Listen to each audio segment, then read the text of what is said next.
चला आपण भाषेची वैशिष्ट्ये अभ्यासलीत. आज आपण भाषेचे कार्य अभ्यासणार आहोत.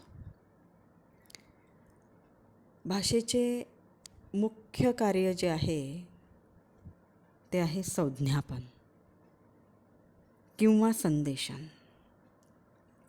भाषेच्या कार्यासंदर्भात अनेक अभ्यासकांनी विविध मते नोंदविलेली आहेत. भाषा ही समाज व्यवहाराचे एक श्रेष्ठ साधन आहे.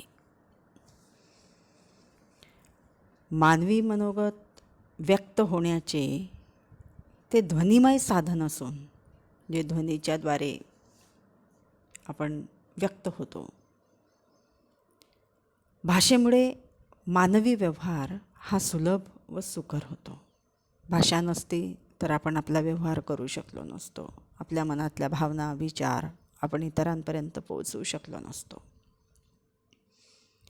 आणि म्हणून हा व्यवहार सुलभ होण्याचे, व्यवहारपूर्ती होण्याचे मुख्य साधन म्हणजे भाषा होय. मग तो व्यवहार एकट्यापुरता मर्यादित असू देत अथवा अनेकांसाठी असू दे, पण माणूस आपल्या विचार आणि भावनांचे प्रकटीकरण करून व्यवहारपूर्ती करीत असतो. आणि म्हणूनच समाज व्यवहार साधने हे भाषेचे कार्य मानले जाते. ते मुख्य कार्य आहे जे आपल्या मनातल्या भावना विचार आपल्या भोवतालच्या मंडळींना आपण करून देत असतो आणि आपला व्यवहारपूर्ती त्यातून होत असते.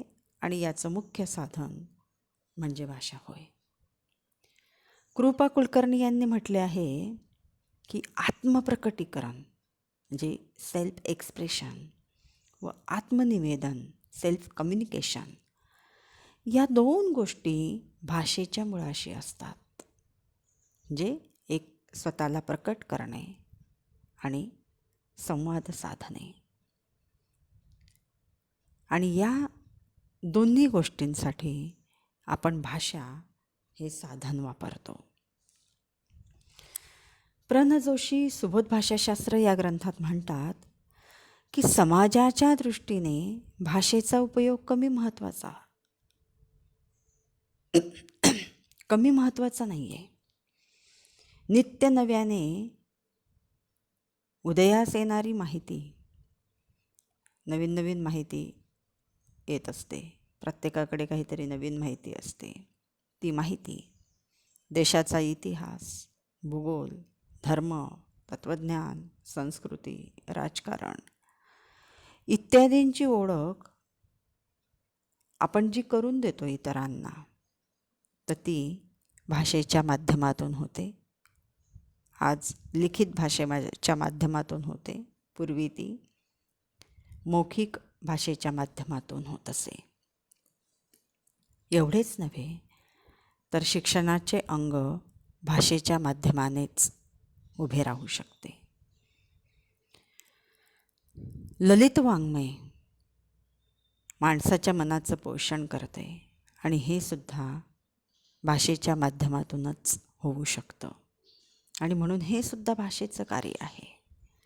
म्हणजे आपला इतिहास, आपली संस्कृती, राजकारण, धर्मकारण हे इतरांपर्यंत पोहोचवणे म्हणजेच काय की व्यवहार जो आहे, आपल्या मनातल्या भावना विचार आपल्याला असलेलं ज्ञान हे इतरांपर्यंत पोहोचवण्याचं कार्य ही भाषा करते.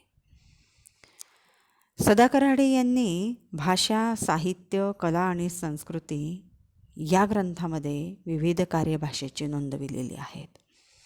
ते म्हणतात की साहचर्य, सहकार्य, संदेशवहन, संपर्क, संपादन, विनिमय, अभिव्यक्ती इत्यादी प्रक्रियातून मानवी संबंध व सामाजिक संबंध हे विकसित होत असतात. यातूनच संस्कृतीचाही विकास होत असतो. संस्कृतीचे संरक्षण आणि संवर्धन हे भाषेच्या माध्यमातून होते.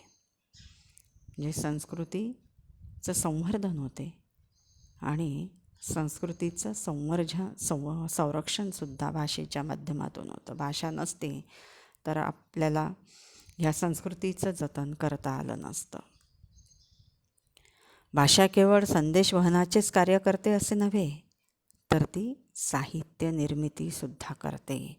आणि म्हणून ते सुद्धा एक कार्य आहे भाषेचं, की भाषा ही साहित्य निर्मिती करते, माणसाच्या मनाचं पोषण करते.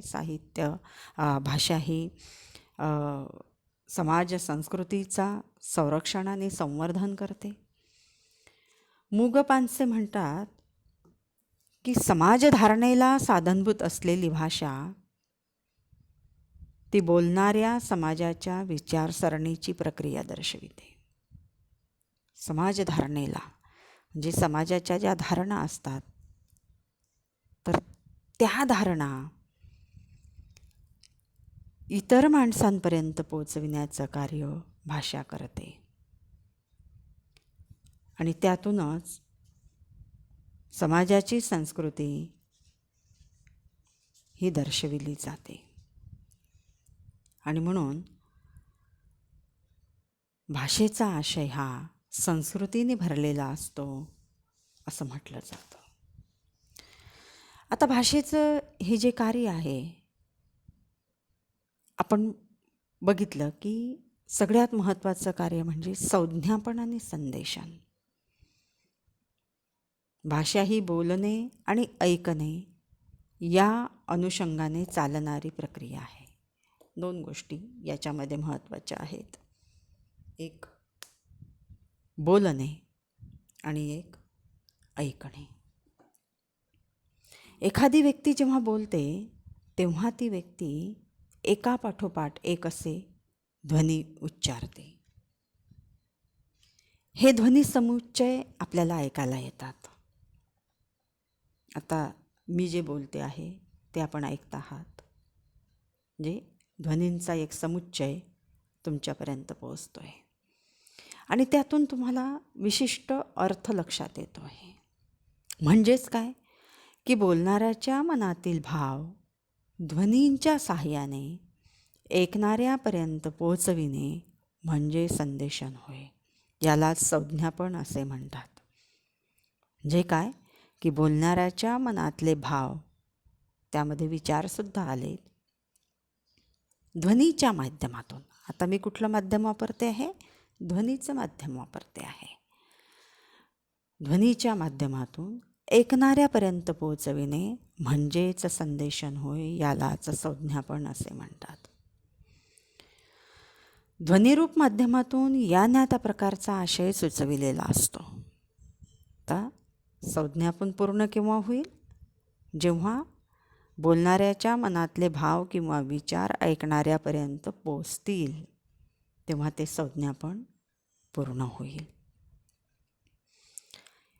जे काही सांगायचं आहे, जो काही आशय सांगायचा आहे तो ध्वनीच्या माध्यमातून सांगितला जातो आणि हेच भाषेचे मुख्य कार्य आहे. मुख्य कार्य कुठलं? संज्ञापन किंवा संदेशन. जे ध्वनी आपण स्वीकारतो आणि मग त्या ध्वनींनी सुचविलेला आशय स्वीकारतो, म्हणून ध्वनीच्या स्वीकृतीपासून आशयाच्या स्वीकृतीपर्यंत आपल्याला जाता येते. आधी काय होते की ध्वनींची निर्मिती होते, ते ध्वनी आपण ऐकणाऱ्यापर्यंत पोहोचवितो, म्हणजे त्याच्यापर्यंत काय जातं? त्याचा आशय जातो. म्हणजे इकडे ध्वनीची स्वीकृती होते, तिकडे आशयाची स्वीकृती होते आणि दोन्ही गोष्टी जर झाल्या तर भाषा कळली असं आपण म्हणतो. याला संदेशन म्हणतात. अर्थात ऐकणाऱ्याला सुद्धा ते बोलणाऱ्याचं कळलं तरच ते संदेशन होते असं आपण म्हणू शकतो. आता या संदेशनामध्ये काय असतं की संदेशनामध्ये मानवी मुखावाटे उच्चारला जाणारा ध्वनी हा भाषेचा आरंभबिंदू हा असतो. कुठला? मानवी मुखाच्या वाटे उच्चारला जाणारा ध्वनी. आणि ऐकणारा जेव्हा ते ऐकतो त्याच्यातून सूचित झालेला जो अर्थ असतो, जो आशय असतो, तो भाषेचा अखेरचा टप्पा. पहिला टप्पा कोणता किंवा आरंभबिंदू कोणता? की मानवी मुखावाटे उच्चारला जाणारा ध्वनी हा आरंभबिंदू भाषेचा, आणि त्याचा आशय जो सूचित केलेला असतो तो ऐकणाऱ्यापर्यंत पोचतो, तो असतो त्याचा अखेरचा बिंदू. बोलणारा आपल्या मनातील आशयाचे ध्वनिरचनांमध्ये संकेतीकरण करतो. जे काही सांगायचं आहे बोलणाऱ्याला, तर तो काय करतो की आपल्या मनातला आशय ध्वनिरचनेमध्ये तो संकेतबद्ध करतो. जे एकापुढे एक आपण मागच्या तासाला बघितलं आहे की अशा जेव्हा रचना केल्या जातात ध्वनींच्या, म्हणजे कप, कट, अशा पद्धतीच्या जेव्हा रचना केल्या जातात, तर या रचनांचे काही संकेत असतात. ते संकेतीकरण त्याचे होते आणि त्यानंतर त्याचं उच्चारण होतं. नुसतेच काही बाराखडी म्हणजे ध्वनी नव्हेत, पण त्याची जी सानुक्रम रचना असते त्या रचनेला महत्त्व आहे, त्या ध्वनिरचनेला महत्त्व आहे. ती ध्वनिरचना आपण करू शकतो, आशयपूर्ण ध्वनींची रचना करू शकतो, आणि म्हणून आपलं म्हणणं हे इतरांना कळत असतं. अन्यथा ते कळलंच नसतं की रे आपण काय बोलत येतो. आणि म्हणून त्या ध्वनिरचनेंना महत्त्व आहे. ऐकणारा प्रथम काय करतो की ध्वनींचं ग्रहण करतो. आधी काय करतो तो, ते ध्वनी ऐकतो आणि नंतर त्याला अर्थ कळतो त्याचा. अर्थात ही क्रिया इतकी बेमालूमपणे होते की आपल्या ध्यानातच येत नाही की आपण आधी ध्वनिरचना ह्या ऐकतोय, त्या स्वीकारतोय आणि नंतर आपल्याला त्याचा आशय कळतोय, हे आपल्या लक्षातसुद्धा येत नाही. या ध्वनिरूप रचना ज्या आहेत, तर ह्याचं नंतर विसंकेतीकरण करून बोलण्यातील अर्थ समजून घेतो. अर्थात बोलणारा जो आहे तो काहीतरी अशा ध्वनींच्या रचना करून त्याचं संकेतीकरण करतो. त्या सांकेतिक असतात ह्या रचना, की दगडाला दगड म्हणायचं, झाडाला झाड म्हणायचं, म्हणजे झाड शब्द उच्चारला, दगड शब्द उच्चारला, भाषा शब्द उच्चारला, संज्ञापन शब्द उच्चारला. हे संकेत आहेत भाषेतले. हे बोलणारा ऐकणाऱ्यापर्यंत पोहोचवण्याचा प्रयत्न करतो, त्याचं उच्चारण करतो. ऐकणारा काय करतो, ते ध्वनींचं ग्रहण करतो. जे ते ध्वनी त्याच्या कानावर पडतात तो ऐकतो आणि ऐकल्यानंतर त्याचं विसंकेतीकरण करतो, म्हणजे बोलण्यातील अर्थ समजून घेतो. आणि ही प्रक्रिया म्हणजेच संदेशनाची प्रक्रिया होय. जे आधी काय होतं की बोलणारा आपला आशय व्यक्त करतो, त्या आशयाचं संकेतीकरण करतो आणि मग त्या संकेतीकरणानुसार प्रत्यक्ष शब्दांची ध्वनिनिर्मिती करतो, म्हणजे शब्द, वाक्य, रचना अशा तो करतो. संकेत जसा असेल तसे शब्द तो वापरतो. त्याच्यानंतर ऐकणारा काय करतो की त्या ध्वनींची स्वीकृती करतो आणि मग ते ध्वनिरूपचे संकेत आहेत, म्हणजे ते उलगडण्याचा प्रयत्न करतो. आता तुम्ही जेव्हा हे ऐकतात तर तेव्हा तुम्ही ते अर्थ उलगडण्याचा प्रयत्न करतात की काय सांगितलं आहे, काय म्हणायचं आहे, हे कुठले ध्वनी आहेत, आणि ह्या ध्वनींचे जे संकेत आहेत ते उलगडण्याचा तुम्ही प्रयत्न करतात. आणि सगळ्यात सरतेशेवटी तुम्हाला त्याचा आशय कळतो. कधीकधी तो कळत पण नाही. मग आपण म्हणतो की बोलणारा काय बोलला काही कळलंच नाही आपल्याला. म्हणजे काय होतं की कुठेतरी ही जी क्रिया आहे, ही जी प्रक्रिया आहे संदेशनाची, यामध्ये कुठेतरी बाधा आली किंवा कुठेतरी ध्वनींची जी निर्मिती आहे किंवा जे संकेत आहेत ते व्यवस्थित उलगडण्यात आले नाहीत आणि म्हणून आपल्याला तो आशय कळला नाही. म्हणजेच काय की बोलणाऱ्याच्या मनातला आशय ऐकणाऱ्याच्या मनापर्यंत पोहोचविणे, ही जी मधली प्रक्रिया आहे हिला म्हणतात संदेशनाची प्रक्रिया. ही प्रक्रिया कशी घडते की बोलणाऱ्याच्या मनातला आशय, तो आशय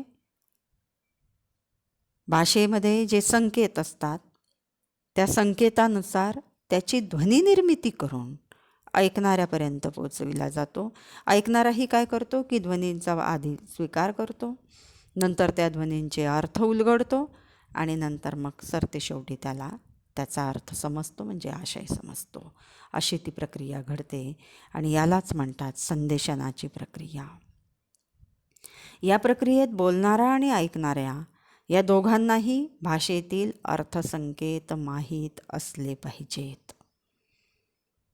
म्हणजे झाड हा शब्द माहिती पाहिजे, दगड हा शब्द माहिती पाहिजे, त्याचा अर्थ माहिती पाहिजे. तो जर माहीत आपल्याला नसेल बोलणाऱ्याला आणि ऐकणाऱ्याला, तर मग हा विनिमय घडणार नाही.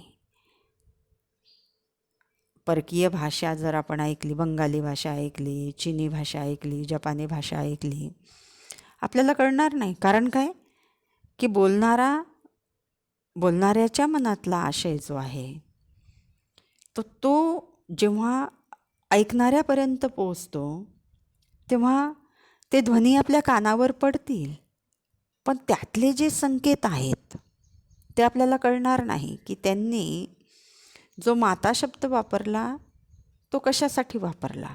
आपल्याकडे माता या शब्दाचा अर्थ जननी आहे, आई आहे.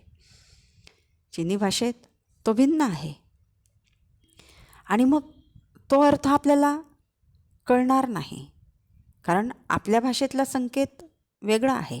ज्यावेळी आपल्याला त्या भाषेतला संकेत अवगत असेल त्याचवेळी आपल्याला त्याचा अर्थ कळेल आणि तेव्हा ती प्रक्रिया पूर्ण होईल. आणि म्हणून बोलणारा आणि ऐकणारा या दोघांनाही भाषेतील अर्थसंकेत माहीत असले पाहिजेत. प्रत्येक भाषेमध्ये वाङ्मयीन संकेत असतात, सामाजिक संकेत असतात, अर्थसंकेत असतात. प्रत्येक भाषेमध्ये भिन्न भिन्न असतात. म्हणजे आपण बगड्यासारखा धूर्त असं जेव्हा म्हणतो, मराठी भाषेमध्ये वापरलं जातं की बगड्यासारखा धूर्त. आता हा जो संकेत आहे भाषेतला, तर तो प्रत्येक भाषेमध्ये भिन्न असू शकतो आणि याच्या पाठीमागचा अर्थ हा जेव्हा ऐकणाऱ्याला अवगत असेल तेव्हाच त्याला त्याचा अर्थ कळेल, अन्यथा त्याला कळणार नाही. पण आपल्याला मात्र कळतो की तो बगळा आहे असं जरी आपण म्हटलं तरी आपल्याला त्याचा अर्थ कळतो. आपल्याला त्याचा अर्थ कळतो. आपल्याला गाढव या शब्दाचा अर्थ कळतो, बगडा या शब्दाचा अर्थ कळतो. आपल्याला हे अर्थ कळतात. कारण काय की आपल्याला आपल्या भाषेतले हे संकेत माहीत आहेत, अवगत आहेत आणि म्हणून आपल्याला तो अर्थ कळतो. म्हणजे अट काय आहे या प्रक्रियेमध्ये, संदेशनाच्या प्रक्रियेमध्ये, की बोलणारा आणि ऐकणारा या दोघांनाही भाषेतील अर्थसंकेत माहीत असणं गरजेचं आहे. अन्यथा भाषिक विनिमय किंवा संदेशन संज्ञापन होऊ शकत नाही. म्हणजे बोलणाऱ्यांनी उच्चारलेले वाक्य ऐकणाऱ्याच्या कानावर पडून त्याला त्याचा अर्थ समजला की भाषेचे कार्य पूर्ण होते, अन्यथा ते होत नाही.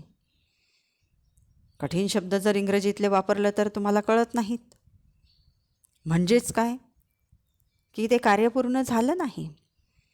फक्त बोलणारा बोलतोय म्हणजे भाषेचं कार्य पूर्ण झालं नाही. ऐकणाऱ्यापर्यंत ते पोचलं पाहिजे, त्याचा आशय त्याला कळला पाहिजे, तरच ते भाषेचं कार्य पूर्ण होते. म्हणून भाषिक विनिमय किंवा संदेशन किंवा संज्ञापन हेच भाषेचे मुख्य कार्य होय असे म्हणता येईल. जरी संस्कृतीचं संवर्धन असेल, संरक्षण असेल, साहित्याची निर्मिती असेल, वाङ्मयाच्याद्वारे लोकांच्या मनाचं पोषण असेल, ही जरी कार्य असली तरी मुख्य कार्य काय आहे? संदेशन हे मुख्य कार्य आहे. तर ही प्रक्रिया जी आहे तर ती बोलणारा आणि ऐकणारा यांच्या अशा विनिमयाच्याद्वारे ही घडत असते, अर्थसंकेताच्याद्वारे ती घडत असते. आता संकेत जो आहे तो भाषेचा मुख्य आधार आहे. भाषा ही समाजव्यवहाराचे साधन असली तरी ती संकेतांवर आधारलेली आहे. आधीच मागच्याही तासाला मी तुम्हाला सांगितलं की भाषेमधले संकेत हे सगळ्यात महत्त्वाचे असतात, की कुठला शब्द कुठल्या अर्थाने वापरला जातो आहे हे महत्त्वाचं असतं. आणि ही एक संकेत व्यवस्था असते भाषेतली. ही संकेत व्यवस्था आहे म्हणून आपले व्यवहार सुकर होत आहेत, म्हणून आपल्याला एका व्यक्तीचं बोलणं दुसऱ्या व्यक्तीला कळतं आहे. अन्यथा आपल्याला कळलं नसतं हे संकेत जर आपल्याला अवगत नसते तर. हे रूढ असतात भाषेमध्ये. म्हणून संकेत व्यवस्था ही भाषेचा आधार असतो. भाषेत 2 प्रकारचे संकेत असतात. भाषेत आढळणारे हे संकेत ध्वनींचे आणि दुसरे अर्थाचे असतात. 2 प्रकारचे असतात, एक ध्वनी आणि दुसरा अर्थ. आता हे ध्वनी जे असतात तर हे लिखित असतात किंवा मौखिक असतात. आपण ध्वनींच्या ज्या रचना करतो, बोलतानाही करतो आणि लिहितानाही करतो. लिहितानाही आपण रचना करून लिहितो ध्वनींच्या, की भाषेचा मुख्य आधार म्हणजे संकेत. मुख्य आधार काय असतो तर संकेत असतो. ही झाली रचना ध्वनींची. रचना आहे. तर या ध्वनींच्या चिन्हांना आपण चिन्हक म्हणतो. आणि त्याची खूण कुठली आहे तर लिखित आणि मौखिक दोन्ही प्रकारची आहे.